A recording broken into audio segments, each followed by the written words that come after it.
परमात्मा पाप कर्म दंड को भी काट सकता है। अभी तक जिस भी संत व महापुरुष से मिले उन्होंने यही बताया कि पाप कर्म फल भोगने से ही समाप्त होगा। वो प्रभु कौन है जो पाप कर्म को काट देता है, वो काल के बंधन से छुड़वा देता है। उसका क्या नाम है, पूजा की विधि क्या है? कृपया अवश्य सुनिए जगत गुरु तत्वदर्शी संत रामपाल जी महाराज के अमृत वचन। में एक ही होता है, उसको सतगुरु कहते हैं। सतगुरु का अर्थ होता है सच्चा ज्ञान मार्गदर्शक। अब सतगुरु की परिभाषा यदि आप समझाएंगे, बार बार समझा भी दिया है, अभी तो संक्षिप्त में बताएंगे कि सतगुरु वर्तमान में कोई नहीं है इस दास के अतिरिक्त। ये अभिमान ना समझना, ये सच्चाई है। सतगुरु का अर्थ होता है जो सच्चा ज्ञान दे। सतगुरु कोई अभिमान जनक शब्द नहीं है, ये सच्चा ज्ञान देने वाला ही सतगुरु कहलाने योग्य है। बाकी वैसे नकलियों को भी सतगुरु कहते रहो, वो सतगुरु नहीं है।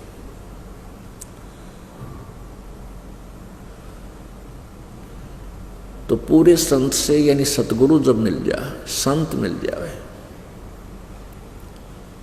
गीता जी अध्याय नंबर 4 के श्लोक नंबर 34 में कहा है कि उस ज्ञान को जो परमात्मा ने स्वयं आकर के अपने मुखारविंद से उच्चारित किया हुआ है, वो सच्चिदानंद घन की वाणी में जो गूढ़ रहस्य है, वो तत्व ज्ञान है। उस तत्व ज्ञान को गीता जी अध्याय नंबर 4 के श्लोक नंबर 32 और 34 में इन दोनों के अंदर ये निर्णायक ज्ञान दिया है कि उस तत्व ज्ञान को जो परमात्मा ने स्वयं आकर यहाँ बताया था, तत्वदर्शी संतों के पास जाकर समझ, उनको दंडवत प्रणाम करने से, कपट छोड़ के विनम्र भाव से प्रार्थना करने से, प्रश्न पूछने से वो तत्वदर्शी संत आपको वो गूढ़ रहस्य बताएंगे। वो तत्व ज्ञान उस परमात्म तत्व का यानी पूर्ण परमात्मा के विषय में जानकारी देंगे।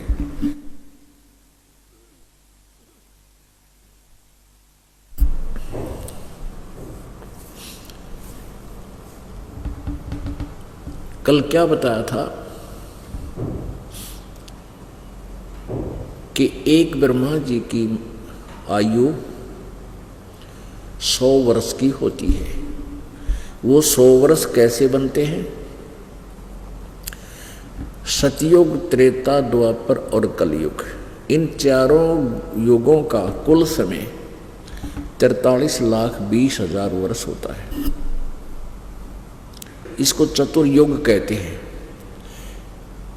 1008 चतुर्युग का ब्रह्मा का दिन और इतनी ही रात्रि होती है। सीधे शब्दों में 1000 चतुर्युग का दिन 1000 चतुर्युग की रात्रि कहा जाता है। ऐसे 30 दिन रात का महीना, 12 महीने का एक वर्ष, और ऐसे बनी हुई 100 वर्ष की रजगुण ब्रह्मा जी की आयु है।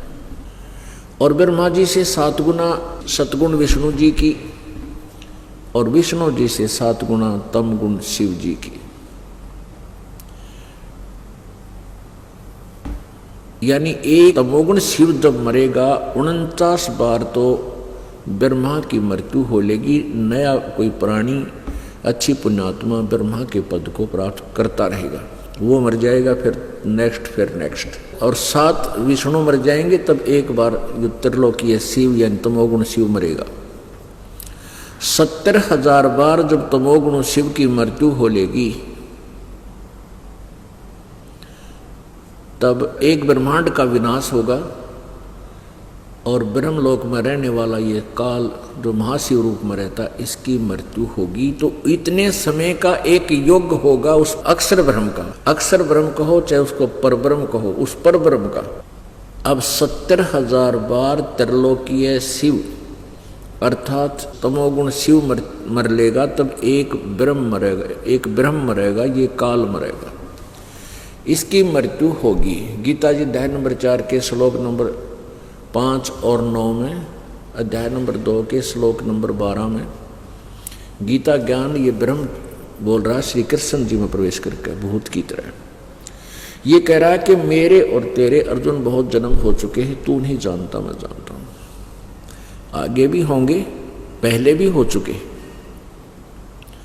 तो इससे सीधा ये भी मरता है, जन्म मृत्यु होती है। लेकिन ये क्या कहता है कि मेरे जन्म और कर्म अलौकिक हैं। ये क्या होता है कि यहाँ जब मर जाता है, एक ब्रह्मांड का विनाश हो जाता है, इसके पास 21 ब्रह्मांड हैं। तो इस सब प्राणियों को और स्वयं, सब प्राणी और स्वयं ये ऑटोमेटिकली दूसरे ब्रह्मांड में चले जाते हैं। इन सबका स्थूल शरीर नष्ट हो जाता है, दुर्गा का भी और इसका भी और हम सभी का। इनको परमात्मा ने ऐसा वर दे रखा कि दुर्गा और इस काल का वहाँ एकदम युवा शरीर बन जाता है। उसके बाद फिर ये कुछ अपनी वचन शक्ति से, कुछ मैथुन क्रिया से ये अपनी पुनः सृष्टि एक ब्रह्मांड में रचते हैं। तो एक ब्रह्म की जो मृत्यु हुई वो युग हुआ किसका? परब्रह्म का। गीता जी अध्याय नंबर 15 के श्लोक नंबर 16 में 2 भगवान बताए हैं, 2 पुरुष, एक सरपुरुष एक अक्षर पुरुष। इस सरपुरुष की तो इतनी मृत्यु होगी 70,000 बार। जब त्रिलोकीय शिव मर जाएगा तो एक सरपुरुष का नाश होगा। और ऐसे जो युग बनेगा, इस अक्षर पुरुष का एक युग बनेगा 70,000 बार एक त्रिलोकीय शिव मरे या एक बार युग ब्रह्म काल मरे। तो 1000 युग का इस अक्षर पुरुष का दिन इतनी ही रात्रि,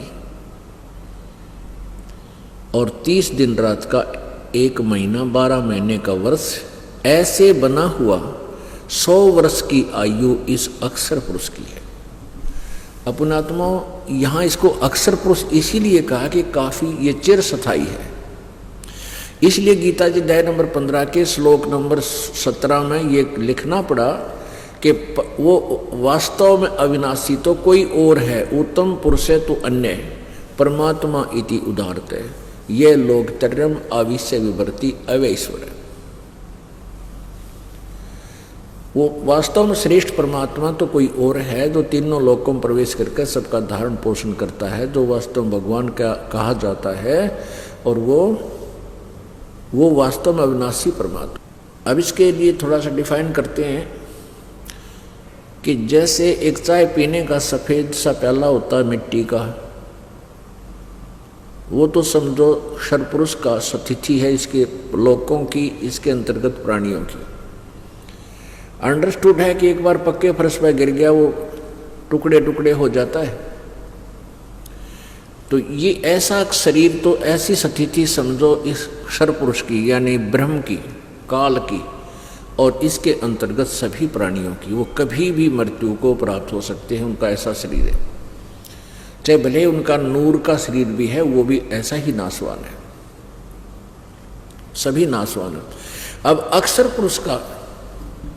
पुरुष की स्थिति समझो स्टील का कप हो, चाय पीने का, ये चाय पीने का एक स्टील का कप होता है, ये समझो ऐसी स्थिति है अक्षर पुरुष की, इसके अपनी बॉडी की और साथ में इसके अंतर्गत प्राणियों की। स्टील को भी जंग लगेगा, लेकिन उस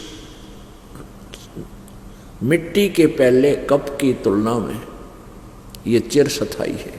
इसलिए अक्षर पुरुष कहा इस ब्रह्म को, परब्रह्म को, कि ये चिर स्थायी है। अक्षर माने अविनाशी ही होता है, जिसका नाश ना हो। ऐशर, शर माने नाशवान, अक्षर जो नाशवान ना हो, नाश ना हो। लेकिन इसको डिफाइन करने के लिए 15वें अध्याय के 70वें श्लोक में परमात्मा ने बोला है, इस काल ने खुद बोला है कि उत्तम पुरुष है तू अन्य है। इन ऊपर वालों से सरपुरुष और अक्षर पुरुष से कोई और है। इसको सरब्रह्म कहो, सरपुरुष कहो, दूसरे नंबर को अक्षर पुरुष कहो, अक्षर ब्रह्म कहो या पर ब्रह्म कहो। और तीसरे नंबर का जो परमात्मा है उसको समझो सोने का कप होया करे, सोने का, सोने धातु से बना हो, वो धातु अक्सर नष्ट नहीं होता, ना उसको जंग लगता, ना किसी अन्य परिस्थितियों में वो जंग आदि से नष्ट नहीं होता जैसे अन्य होते। तो ये तो तुलनात्मक तरीका है बताने का। तो ऐसा उस परमात्मा पूर्ण ब्रह्म तो समझो उसका बॉडी है, शरीर है, वो कभी नष्ट नहीं होता।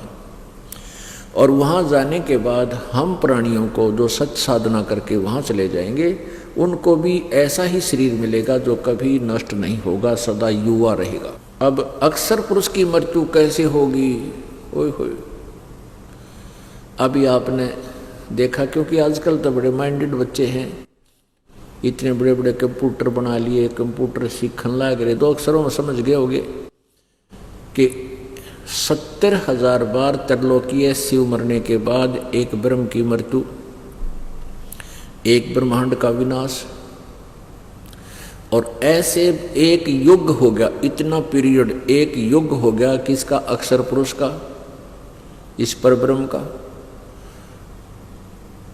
और 1000 युग, इसमें चतुर्युग नहीं है। ब्रह्मा जी की आयु की कैलकुलेशन में चतुर्युग बोला जाता है, आता है।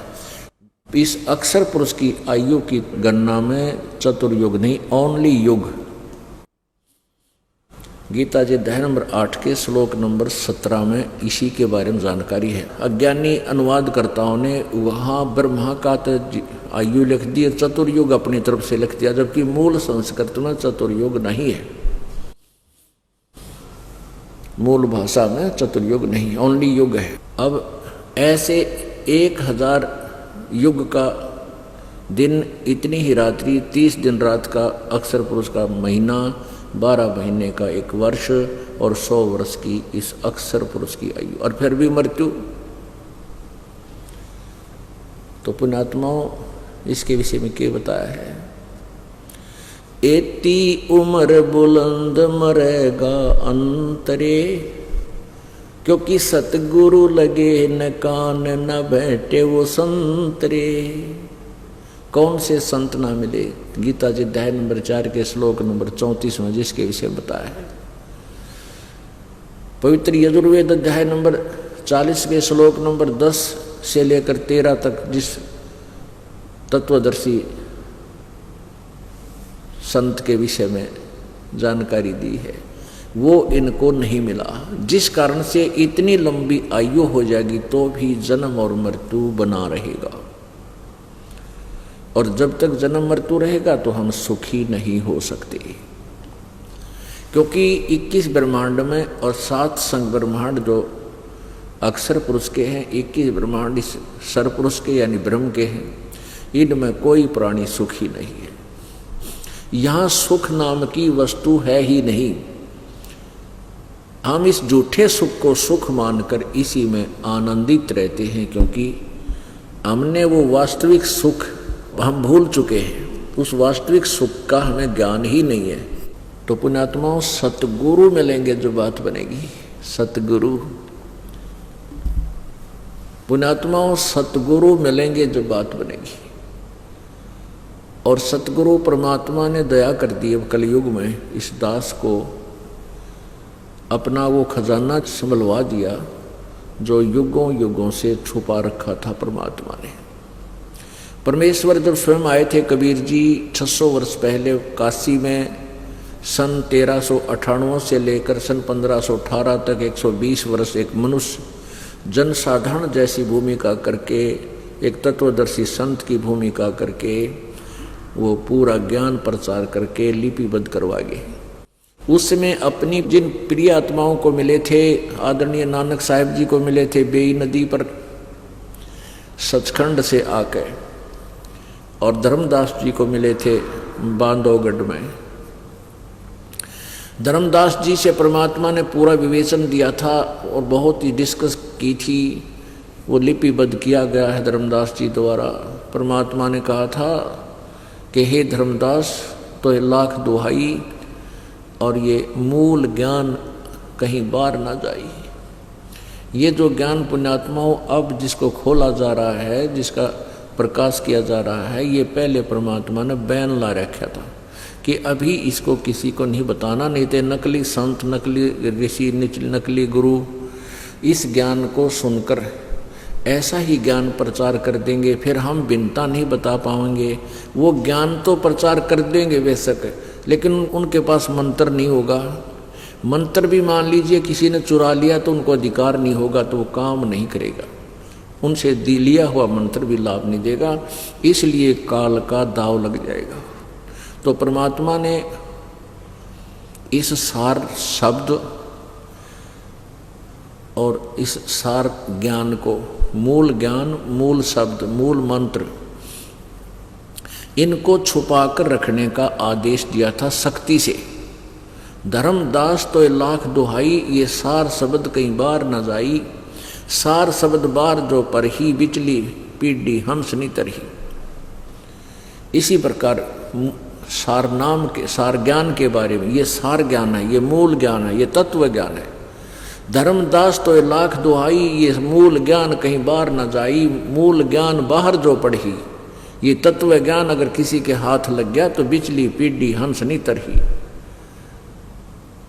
और मूल ज्ञान तब तक छुपाई जब तक द्वादश पंथ ना मिट जाए। इस ज्ञान को अभी तक छुपा के रखना था। ये 12 पंथ जो चलाए थे काल ने, अब वो विनाश की ओर चल रहे हैं, उनका बिल्कुल अंत हो चुका है। उनके पास ना ज्ञान है ना भक्ति है। उसके अतिरिक्त ये और अन्य पंथ चलाए हैं काल ने, जैसे राधा स्वामी पंथ, धन धन सतगुरु सच्चा सौदा, ये के कुएं का पानी है ये सारा। यो ठाकुर जी का पंथ, एक यो वहाँ चला रहे हैं जो मथुरा के अंदर एक जय गुरुदेव जी का पंथ, ये सारे 5 नाम देते हैं। सरसा वालों ने थोड़ी सी चतुरता कर दी है, क्योंकि कई एक ने उनसे टोक दिया कि ये तो 5 काल के नाम हैं, तो उन्होंने अपनी तरफ से मनमुखी नाम और शुरू कर दिए 3। अकाल मूर्त, शब्द स्वरूपी राम और सतपुरुष ये कोई मंत्र है? और एक ब्रह्मणा पैदा कर रखिए, गुरु जी जो नाम दे दे वो मंत्र बन जाता है। ये सबसे बड़ी भूल है। तो पुण्यात्मा, इस काल ने तो ये अज्ञान करवाना था, करवा दिया। अब परमात्मा दया करेंगे, अपने बच्चों को अपना ज्ञान समझाएंगे। धीरे धीरे जैसे उस अज्ञान का प्रचार होगा, धीरे धीरे इस तत्व ज्ञान का भी प्रचार अपने हिसाब से होगा। और ये ऐसा ज्ञान है, फिर ये समझाने के बाद दूसरा ज्ञान आपको बिल्कुल भी अच्छा नहीं लगेगा, क्योंकि वो तो बिल्कुल व्यर्थ है। अब परमात्मा कहते हैं सतगुरु बिना ये बात बने को नहीं। तुम कौन राम का जपते जापम, तातम डेना तीनु तापम। तुम किन भगवानों की भक्ति करते हो जिससे तुम्हारे 3 ताप का दुख भी समाप्त नहीं होता। ओहो, ये 3 ताप के अंतर्गत कौन कौन से आते हैं? जैसे शरीर में कोई कष्ट हो जाता है, बीमारी है, जैसे कोई सर्प काट जाता है या कोई और, तो उसमें ये दैहिक ताप होता है। एक दैविक ताप, दैविक ताप है, जैसे कोई देव रुष्ट हो गया और उसने हानि पहुंचानी शुरू कर दी। कोई भूत पितर रुष्ट हो गया, भूत बढ़ गए थारे में। और एक आध्यात्मिक, जैसे किसी ने जंतर मंत्र कर दिया, छू मंत्र कर दिया, कोई और तरह की बकवाद कर दी। तो ये इन भगवानों के मंत्रों से, अन्य भगवानों के साधना से ये 3 ताप नष्ट नहीं हो सकते।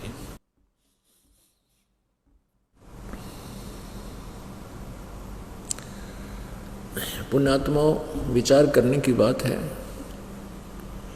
नारद जी ने भगवान विष्णु जी को श्राप दिया था। किस समय?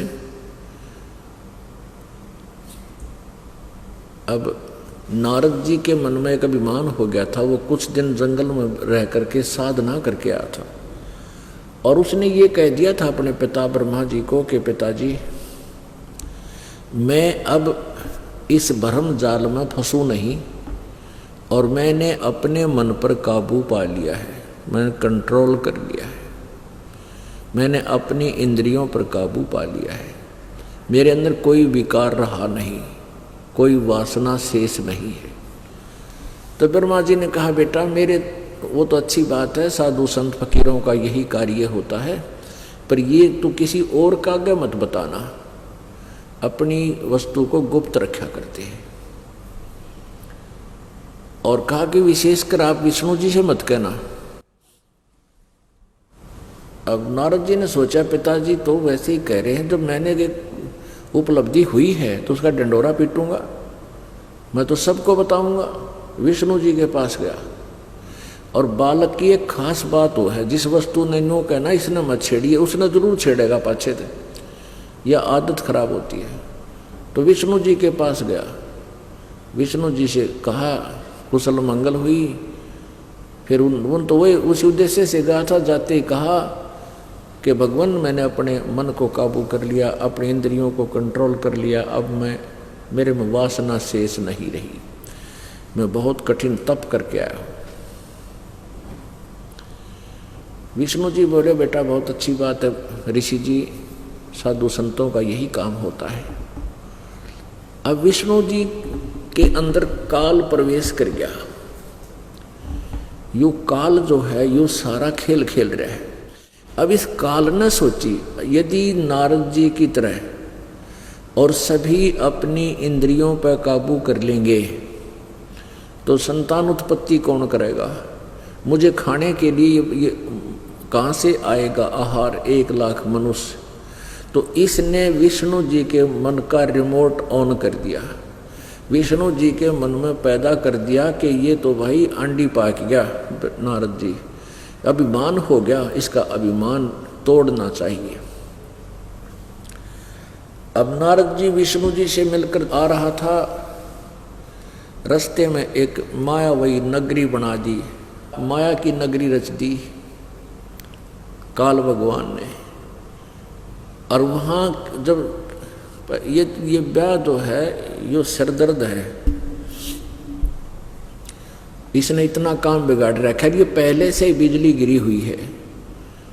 शादी, राजा के लड़की की शादी का स्वयंवर, राजा की लड़की का स्वयंवर, स्वयंवर का अर्थ होता था वो अपने आप अपनी मर्जी का पति चुना करती थी।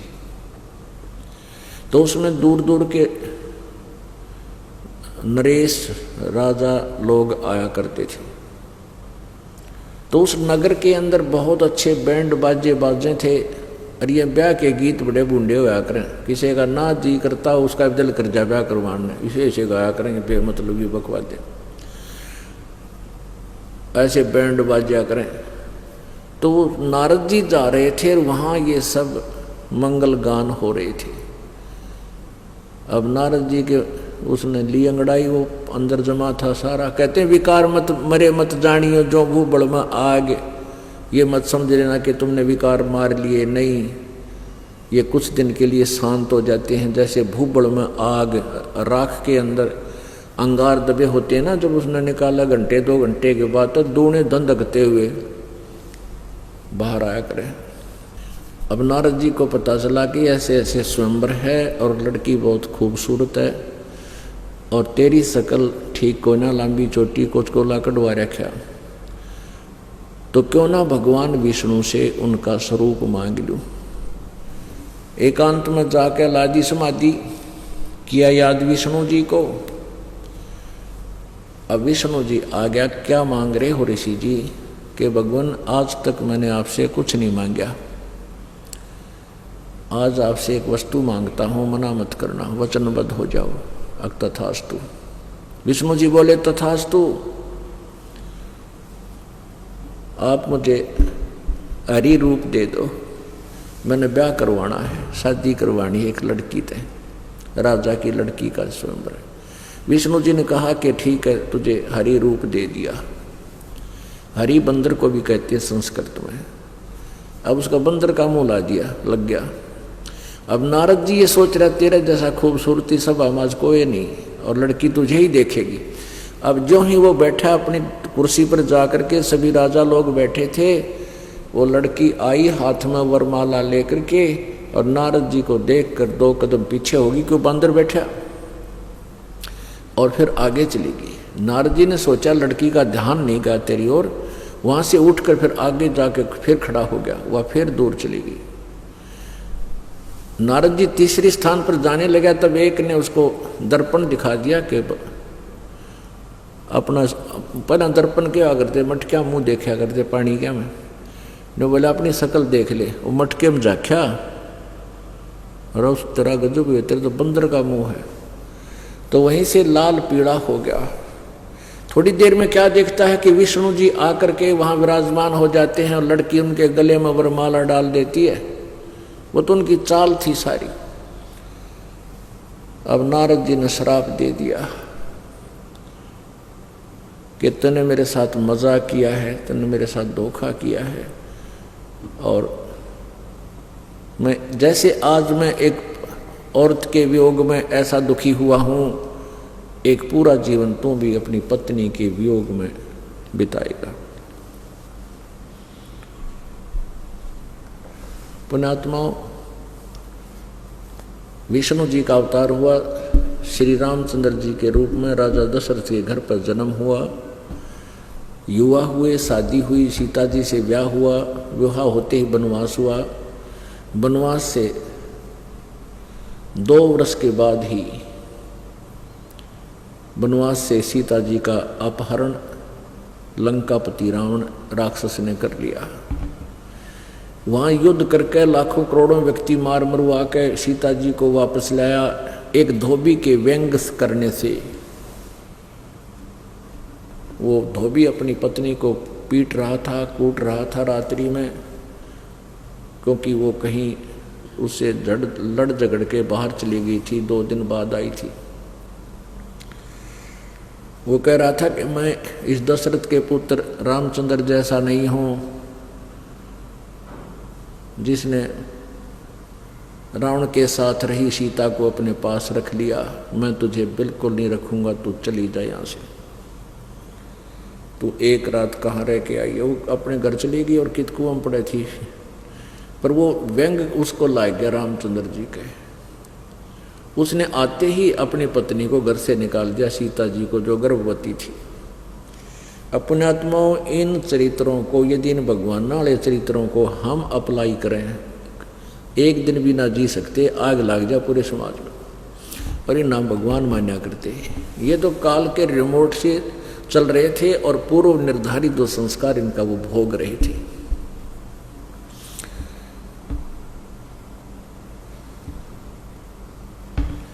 अब नारद जी ने श्राप दिया, विष्णु जी ने भोगना ही पड़ा, वो कट नहीं सका। फिर श्री रामचंद्र रूप में बाली मारा था सुग्रीव का भाई रामचंद्र जी ने। श्री कृष्ण रूप में वो भी बदला, इसने देना पड़ा। वो बाली वाली आत्मा तो बनी एक शिकारी, और श्री राम यानी विष्णु वाली आत्मा बनी श्री कृष्ण जी, और वहाँ उनके पैर में तीर मार के उनका वध किया। किसने? उस बाली वाली आत्मा शिकारी ने, यानी अपना बदला टेट फॉर टेट पूरा किया। तो यहाँ जो जैसे कर्म करता है वैसा ही फल मिलता है। कोई दुखी है तो अपना दुख को भोगेगा ही भोगेगा, जिसके भाग में दुख है तो वो दुख ही भोगेगा, उसमें कोई परिवर्तन नहीं हो सकता। क्योंकि पाप से दुख होता है, पुण्य से सुख होता है। और परमात्मा पूर्ण ब्रह्म सत्पुरुष की साधना से हमारे पाप नाश हो जाते हैं, दुख नष्ट हो जाते हैं। जैसे फसल के अंदर घास फूस ये खरपतवार उग जाता है, पहले तो अपनी कस्सी कसोलियाँ तक काटा करते, उसको काटते थे, ना निकलता बहुत सा रह जाता था। अब एक ऐसी दवाई की खोज होगी है कि उसको जल में डाल देते हैं, वो घास न फूंक देती है, फसल को हानि नहीं करती। ऐसे ही ये मंत्र है परमात्मा का जो अब आपको दिया जाता है, ये आपके पापों का नाश कर देता है। और आपके पुण्य प्रफुल्लित हो जाते हैं। तो परमात्मा कहते हैं तुम कौन राम का जपते जापम, कबीर जी ने आके बताया तुम किन भगवानों का भक्ति करते हो, ताते कटे ना तीनों तापम, इसलिए तुम्हारे ये तीन ताप भी नष्ट नहीं हो पा रहे। पुणात्मो, गीता जी का ज्ञान श्री कृष्ण जी में प्रवेश करके इस ब्रह्म ने बोला, ज्योति निरंजन ने बोला।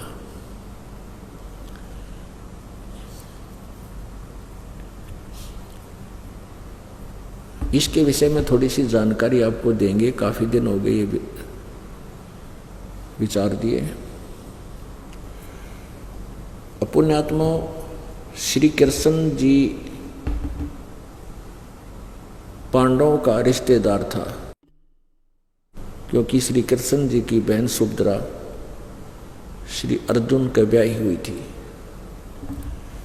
उधर से पांडव और कौरवों का आपस में भाई बंटवारे पर मन मुटाव हो गया। तो रिश्तेदार आते हैं, दो भाइयों का कहीं झगड़ा भी हो जाए किसी बात पे, तो उसको रिश्तेदार आकर के सुलटाते हैं। इसी उद्देश्य से भगवान श्री कृष्ण जी 3 बार गए थे शांति दूत बनकर। उनको समझाया करते थे, भाई झगड़ा अच्छी बात नहीं, तुम भाई भाई हो, अपना थोड़ा बहुत घाटा बाधा करके और फैसला कर लो। नौबत यहां तक आ गई कि दोनों पक्ष कोई भी पीछे हटने को तैयार नहीं था और सब ने अपनी सेनाएं भी बांट ली।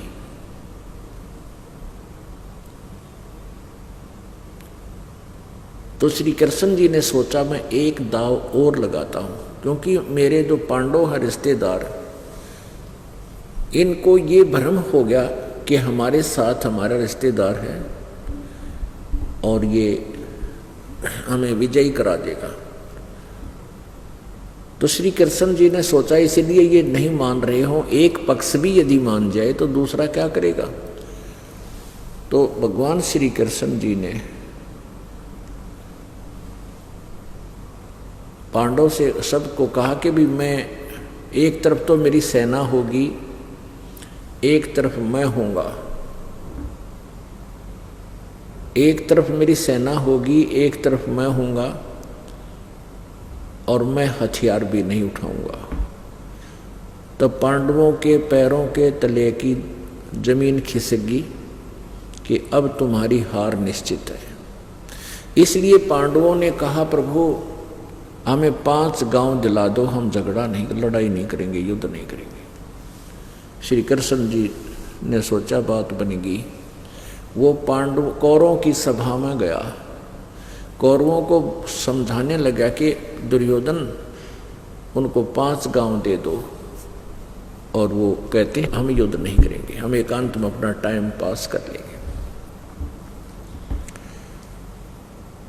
अब कहते हैं विनाश काले विपरीता बुद्धि। दुर्योधन कहने लगा उनके लिए तो सुई के नोक टिके इतनी भी पृथ्वी नहीं है, यदि उन्होंने राज्य चाहिए तो युद्ध करके ले सकते हैं। इस बात से श्री कृष्ण जी घड़े नाराज हो गए और कहने लगे, रहे दुर्बुद्धि प्राणी, कहाँ तो आधा राज्य और कहाँ 5 गांव, तेरी बुद्धि भ्रष्ट होगी है दुर्योधन, तो इंसान नहीं शैतान है। अब राजा में अभिमान बहुत होता है, ये शब्द राजा नहीं सहन कर सकता। दुर्योधन कहने लगा कि तेरी कैसे हिम्मत पड़गी मुझे शैतान कहने की, तो मुझे कौन होता है शिक्षा देने वाला। अपने भाइयों से 101 थे वो कुल मिला के दुर्योधन, और साथ में योद्धा खड़े थे और भी। कहा कि इस कृष्ण को पकड़ के जेल में ठोक दो। जो ही वो योद्धा लोग उठे श्री कृष्ण जी को पकड़ने के लिए, तो भगवान श्री कृष्ण जी ने अपना विराट रूप उनको दिखाया। उस विराट रूप की चमक से उनकी आंखें चौंधिया गई, डर के मारे वो इधर उधर खिसक गए, आंखें बंद करके नीचे को पड़ गए। जैसे वेल्डिंग सेट की एकदम चमक लगा करे, आंखें फिर दोबारा 2-3 बार देख ले, फिर देख नहीं सकती, वो कंडेम हो जाती, ऐसी स्थिति होगी उनकी। तो श्री कृष्ण जी वहां से निकल आए। अब ये याद रखना कि श्री कृष्ण जी ने कौरों की सभा में अपना विराट रूप दिखा दिया। अब गीता बोलते समय गीता ज्ञानदाता ये काल बोल रहा है। गीता जी 11वें अध्याय के 47-48 श्लोक में कहता है कि अर्जुन ये है मेरा वास्तविक काल रूप, विराट रूप, और इसको न तो वेदों में वर्णित विधि से, न किसी जप से, न तप से, न किसी यज्ञ से, किसी क्रिया से कोई नहीं दे, तेरे अतिरिक्त पहले कोई ना देख सका और ना आगे देख सकता, पहले किसी ने नहीं देखा इसको। तो इससे सिद्ध है कि कौरव की सभा में श्री कृष्ण तो अपना विराट रूप दिखा चुके थे। अब गीता जी का ज्ञान श्री कृष्ण नहीं दे रहे थे। एक पॉइंट ये कंसेप्ट क्लियर हुआ। अब जो ही युद्ध के मैदान में चले गए, आमने सामने सेनाएं खड़ी हैं। अर्जुन ने देखा कि सामने हमारे भाई, भतीजे, रिश्तेदार, बहनों के पति हैं, और ये हमारे साथ घुल मिल कर रहा करते थे, कितने प्यार से रहते थे। अपने आत्माओं, ये माया जो है ना, ये लालच बहुत बुरा है, ये अंधा कर दे प्राणी ने। नहीं तो आपस में भाई बहन, भाइयों के चाचे ताऊओं के बच्चे दूसरे नहीं होते, बहुत निकट होते हैं, उनमें बहुत ममता होती है, बड़ा प्रेम होता है। तो उस समय अर्जुन ने कहा कि प्रभु मैं युद्ध नहीं करूंगा, मैं युद्ध नहीं करूंगा, किसको मारूं? ये सामने मेरे बच्चे हैं, भाई के बच्चे हैं तो अपने ही हैं, रिश्तेदार हैं, बहनों के पति हैं, और मैं नहीं करूंगा इस जुल्म को। तो पुण्यात्माओं, यदि श्री कृष्ण जी वहां उपस्थित होते, वो तो पहले नहीं चाहते युद्ध ना हो, वो पहले चाहते युद्ध ना हो, तो उस समय वो कह देते कि चल अर्जुन, धन्य तेरे माता पिता ने, अभी कुछ नहीं बिगड़ा, छोड़ इसको। लेकिन नहीं, वो काल बोल रहा था। काल ना तो ये करवाना था सारा काम, अत्याचार करवाना था। उसी समय श्री कृष्ण में प्रवेश कर गया वो काल के। श्री कृष्ण तो एक नरमात्मा का व्यक्ति है और ये अभी मना कर देगा। ये ऐसे प्रवेश करके इसने जुल्म किया। अब ये प्रवेश कर जाता है एक दूसरे के शरीर में, ये काल, इसका प्रमाण अब फिर दिखाना आवश्यक है, क्योंकि ये ऐसा ज्ञान है जो तत्व ज्ञान है, यथार्थ ज्ञान है। और हमने जो पहले ज्ञान सुन रखा था वो यूजलेस लोक वेद दंत कथा सुन रखी थी, तो उस दंत कथा को हम सच मान बैठे थे, उसमें हमें नो ऑब्जेक्शन हो चुका था। अब इस सत्य ज्ञान को हृदय में समाने के लिए प्रमाणों की आवश्यकता पड़ेगी, तब ये गले उतरेगा अपने। ये देखिएगा श्री विष्णु पुराण,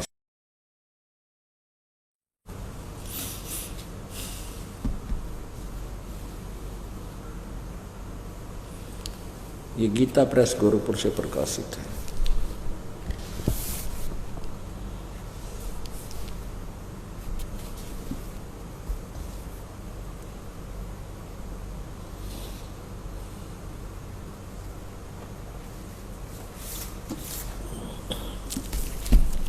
ये देखिएगा श्री श्री विष्णु पुराण,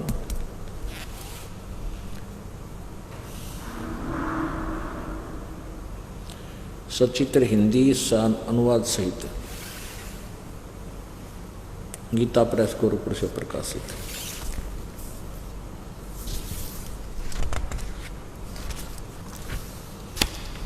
श्री विष्णु पुराण, अनुवादक हैं श्री मुनिलाल गुप्त। ये कहाँ से छपी है? गीता प्रेस गोरखपुर से, और प्रकाशक भी यही है।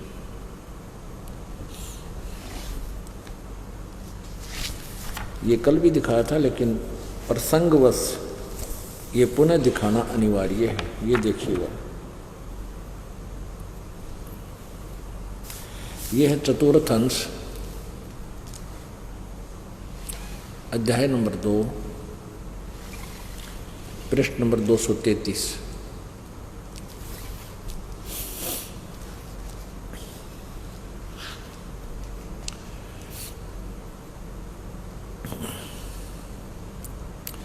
पूर्व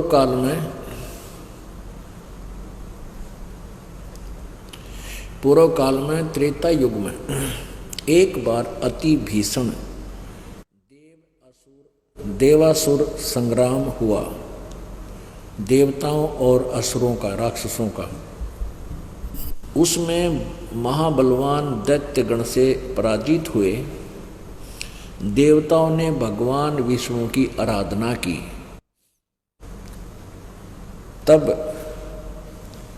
आदि अंत शून्य अशेष जगत प्रतिपालक श्री नारायण ने देवताओं से प्रसन्न होकर कहा, आप लोगों को जो कुछ अभिष्ट है वह मैंने जान लिया है। उसके विषय में यह बात सुनिए। राजऋषि ससाद का जो पुरंजय नामक पुत्र है, उस अक्षत्रिय श्रेष्ठ के शरीर में मैं अंश मात्र से स्वयं अवतीर्ण होकर, यानी उसमें प्रवेश करूंगा कुछ समय के लिए भूत की तरह, उन संपूर्ण दैत्यों का नाश करूंगा। अतः तुम लोग पुरंजय को दैत्यों के वध के लिए तैयार करो। यानी उसने श्रृंगार के लाओ युद्ध में, फिर मैं उसमें बढ़ जाऊंगा भूत की तरह, फिर उन्हें मार दूंगा। अपने आत्माओं, यह एक विचारणीय बात है कि जैसे ये काल कैसे छल करता है। ये देवता लोग विष्णु जी की आराधना करने लगते हैं, तो ये विष्णु रूप में प्रकट हो जाता है। तो ये साधक समझते हैं कि ये वही विष्णु है जो सतोगुण वाला है। नहीं, ये काल था। और ये कहता है पुरंजय के शरीर में प्रवेश करके राक्षसों को पराजित कर दिया, उसमें भूत की तरह। आगे देखो, अब 242 पृष्ठ पे ये चतुर्थ अंश,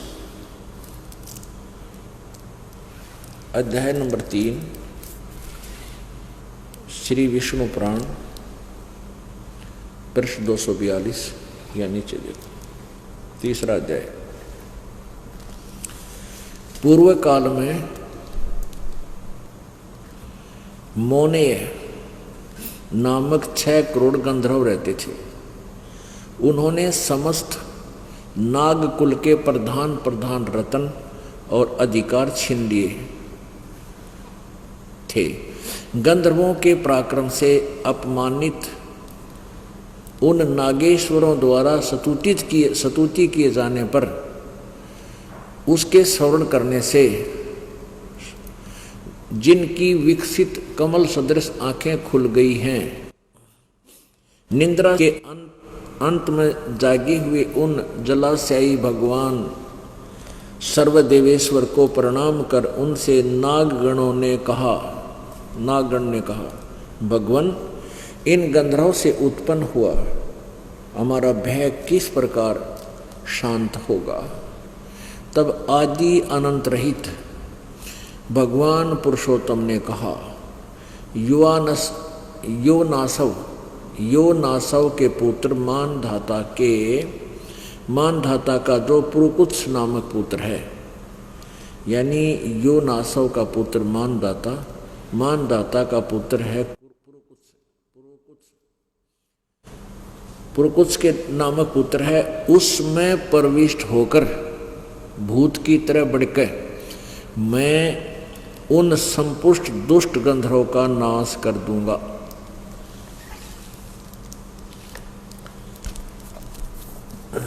अब कंसेप्ट क्लियर हो गया कि यो काल ऐसे प्रवेश करके अपनी लीला कर जाता है और किसी का समझ में नहीं आती। जो किसी अपराक्रम नाम हो जाता उस व्यक्ति का, किसने ऐसा कर दिया, उसने ऐसा कर दिया, और वो कर जाता है काल। तो ऐसे ही श्री कृष्ण में प्रवेश करके गीता जी का ज्ञान देने लग गया। अर्जुन ने सोचा भी ये तो नहीं मान रहा है, भगवान पहले तो यूँ कहता था झगड़ा नहीं करना चाहिए, बहुत बुरी बात होती है, ना जाने कौन मरे कौन जीवे, फिर आज कौन करेगा।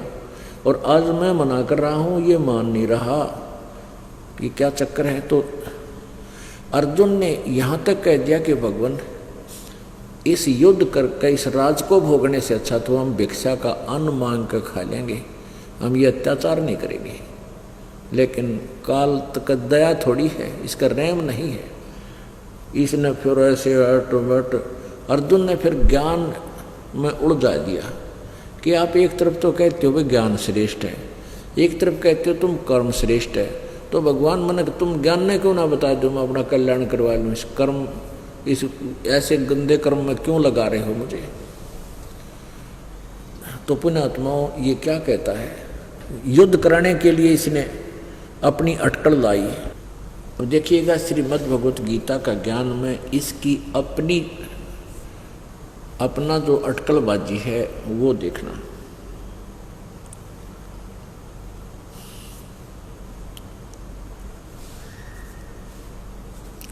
श्रीमद् भगवत गीता, गीता प्रेस गोरखपुर से प्रकाशित है, जयदाल गोविंद का इसके अनुवादक है। अध्याय नंबर 2,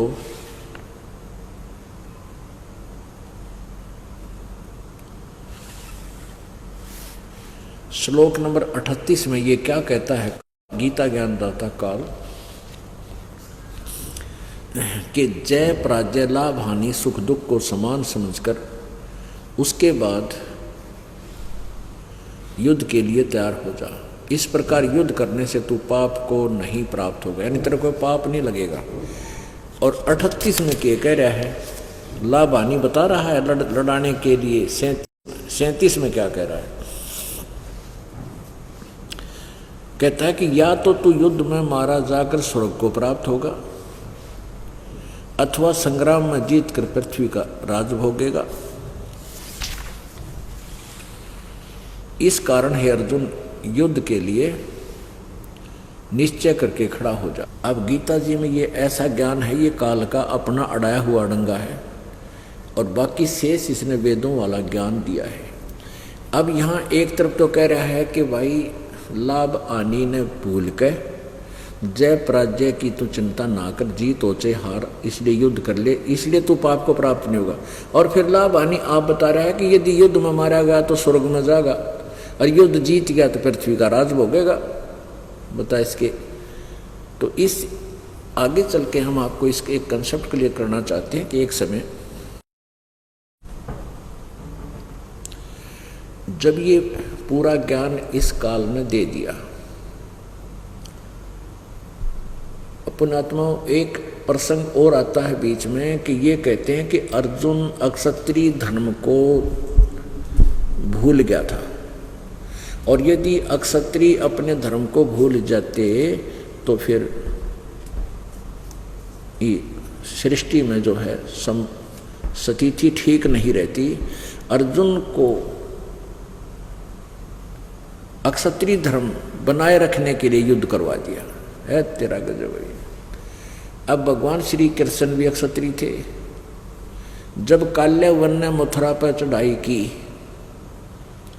ये मथुरा का शासक था, क्योंकि कंस की मृत्यु के बाद कंस ने अपने पिता को भी कैद कर रखा था।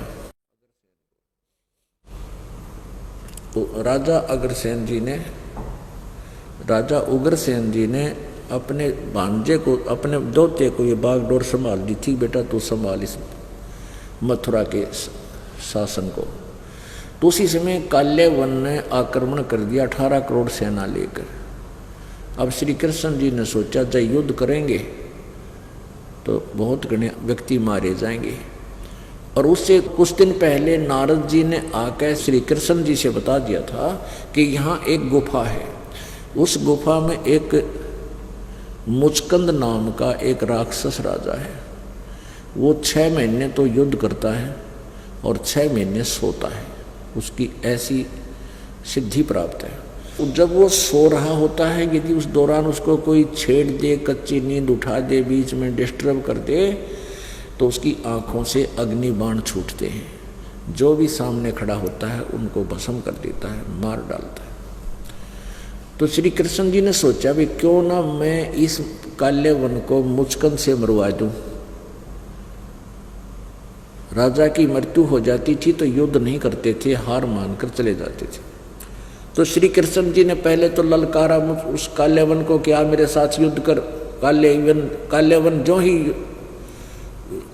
अपने रथ से नीचे उतरा, श्री कृष्ण जी भाग लिए, रण छोड़कर भाग गए।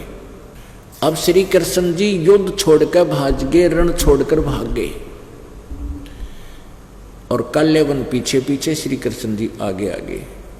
तो श्री कृष्ण जी उस गुफा में प्रवेश कर गए, गहरे चले गए जहाँ वो मुचकंद सोया था, और अपना जो कपड़ा था पीले रंग का पीताम्बर, वो मुचकंद के ऊपर डाल दिया, उड़ा दिया, और आप आगे गहरे चले गए। कालेवन भागा भागा आया, उसने देखा कि डर के मारा यहाँ छुप गया, कपड़े की पहचान कर ली, पकड़ कर टांग और मरोड़ दिया कालेवन ने। किसको? मुचकंद को, कृष्ण जी मानकर। और जो ही मुचकंद की निंद्रा भंग हुई, आंखों से अग्नि बाण छूटे और कालेवन मर गया। अपने आत्माओं, यदि ये कहें कि श्री कृष्ण अर्जुन को क्षत्रिय धर्म का पाठ पढ़ाना चाहा था, यह भी गलत है, क्योंकि उसमें क्षत्रिय रण छोड़ कर भाग गया और उसको रणछोड़ नाम से, भगवान के नाम से जाने लगे। बोलो रणछोड़ भगवान की जय। अरे थरा गजब भैया, तुम जय बोलो हो, बेइज्जती करो उसकी। नो बोलो रणछोड़ भगवान की जय।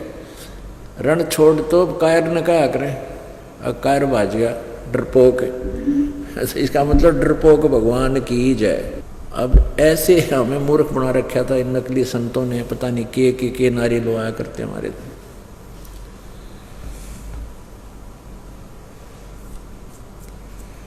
अपनात्मा, महाभारत का युद्ध हो गया। जैसे तैसे डरात्मका का विराट रूप दिखाकर अर्जुन को काल ने युद्ध में करने के लिए तैयार कर ही लिया। अब युधिष्ठिर को राजगद्दी पर बैठाकर श्री कृष्ण जी ने कहा कि अब मैं स्वदेश जाता हूँ, अपनी द्वारका में जाता हूँ। तो अर्जुन ने कहा कि प्रभु आप हमारे गुरु हैं, हमें कुछ धार्मिक शिक्षाएं देकर जाओ ताकि हम अपने जीवन को आपके मर्यादा में रहते हुए सफल कर सकें। हमें एक सत्संग सुनाकर जाओ। सत्संग के लिए स्थान निर्धारित हुआ, समय निर्धारित हो गया। अर्जुन और श्री कृष्ण घूम रहे हैं, संगत श्रोता आकर के अपना स्थान ग्रहण कर रहे हैं। उस समय अर्जुन ने ये कहा कि भगवान आप मुझे वो गीता वाला ज्ञान सुनाना जो युद्ध के दौरान सुनाया था, और पूरा सुनाइयो भगवान, जो का तुम मुझे सुना देना, मैं भूल गया, युद्ध के कारण मुझे याद नहीं रहा। अब श्री कृष्ण जी कहता है कि ए अर्जुन, तेरी बुद्धि अच्छी नहीं है, तू बुद्धि भ्रष्ट है, तू अच्छा आदमी नहीं है, और तूने ये अच्छा नहीं किया, उस ज्ञान को याद नहीं रखा। और खुद भी कहते हैं, कृष्ण जी कहते हैं, मैं उसको दोबारा नहीं बता सकता। अरे भले आदमियों, अब ये दास सत्संग कर रहा है और आप बता देना जी वो उस विषय में सत्संग आपने 1 वर्ष पहले किया था, वो फिर सुनाना, ये दास तुरंत सुना देगा। यदि मैंने बोला होगा, यदि मेरे अंदर कोई भूत बोल गया हो, वो अलग बात है।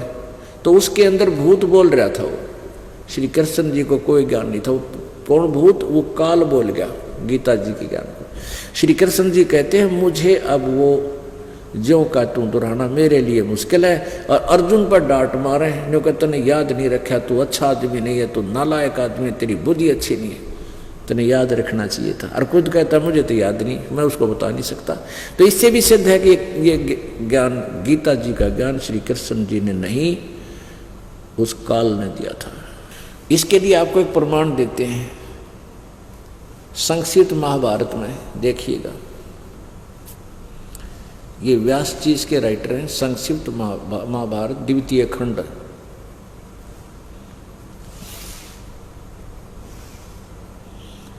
गीता प्रेस गोरखपुर।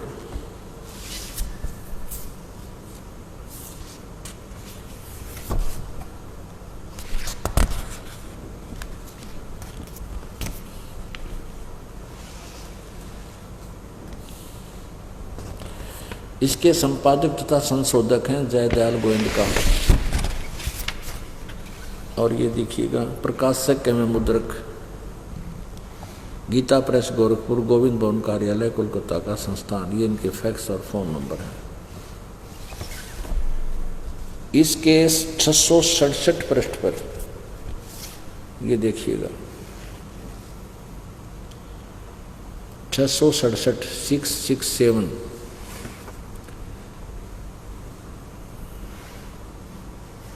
श्री कृष्ण का अर्जुन से सिद्ध महर्षि और कश्यप का संवाद।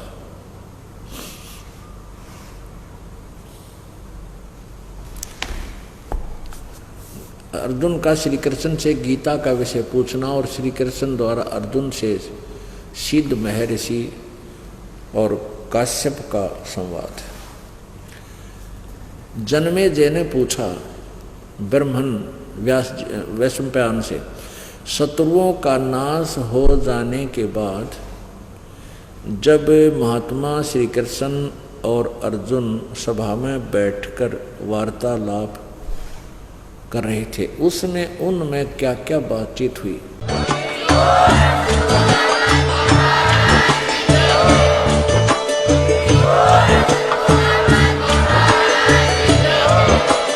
आप सुन रहे थे जगत गुरु तत्वदर्शी संत रामपाल जी महाराज जी के मंगल प्रवचन। अधिक जानकारी के लिए विजिट कीजिए हमारी वेबसाइट www.jagatgururampalji.org। संत रामपाल जी महाराज जी के शुभ आशीर्वाद से पूरे विश्व भर में 500 से भी ज्यादा नाम दीक्षा केंद्र हैं, जिन पर संत रामपाल जी महाराज जी द्वारा ऑनलाइन निःशुल्क नाम दीक्षा दी जा रही है। अपने नजदीकी नाम दीक्षा केंद्र का पता करने के लिए संपर्क करें 8222880541।